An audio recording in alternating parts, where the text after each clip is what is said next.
let's talk about closing costs, HOA fees.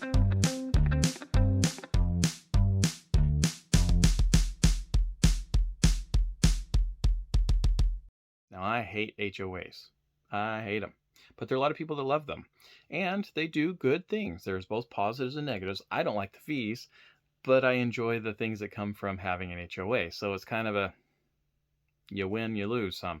So the benefits of having an HOA, of course, are most everybody's pretty uniform in the neighborhood. There's an expectation that the community is going to look nice and stay nice. There are also benefits that come, communal benefits. For instance, in the property that I bought with an HOA has a security guard that comes through the neighborhood a couple times a day to make sure everything's okay. We also have grounds that are kept up. We have a community park that doesn't belong to the city but belongs to the HOA, and we take care of that. We also have certain trees around the perimeter of the neighborhood that are taken care of by the HOA. So there are benefits to having an HOA. The downside is you got to pay for it. So if you're in an area that has an HOA, you're going to have to pay HOA fees, and most likely they're going to be taken out during escrow.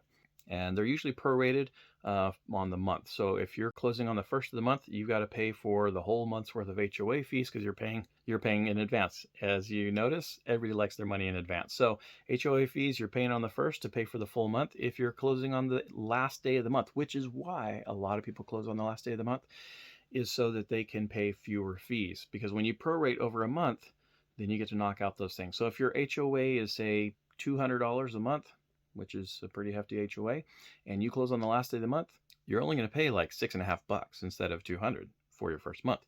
Then again, come the next month, you already owe the next month's fees.